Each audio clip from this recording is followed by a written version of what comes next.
Have you ever heard someone tell a story and thought, I felt like I was there. I could smell the grass.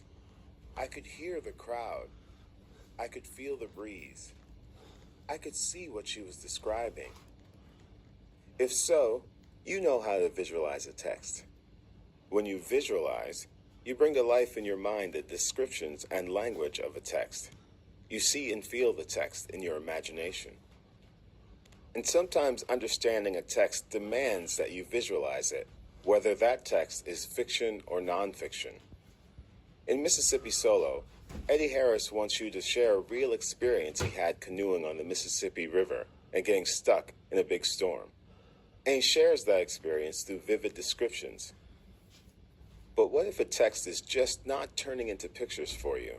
Where do you start? Try this. First, pause after you read each scene or paragraph, especially if it's about something unfamiliar to you. Visualizing sometimes takes a bit of effort and might even involve rereading.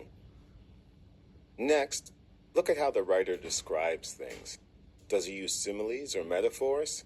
Remember, similes and metaphors compare unlike things that have something in common, and they can help you visualize. For example, the writer uses a simile to compare the first sprinkles to Army Scouts. This description helps you imagine a few scattered drops that soon increase to a whole army of rain. Finally, ask yourself, what sense does each description connect to? Is it something that you can see, hear, smell, taste, or feel? Let's look at some details. No sooner had it ducked into the trees than the sky split open with a loud crash and a splintery crackle of lightning. Pause and hear that crash and crackle. The tips of the trees bent way over and aimed toward the ground, like fishing rods hooked on a big one. Pause and visualize this scene.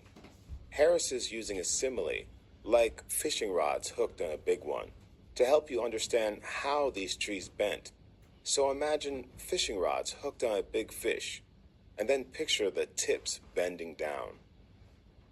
Rains came and poured down bucketfuls. Now it's really starting to rain. See it come down, not in drops, but in bucketfuls.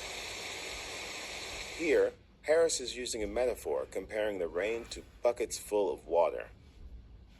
So as you read on, stop and visualize the text. Think about what the language means and how your senses can help you bring the descriptions alive.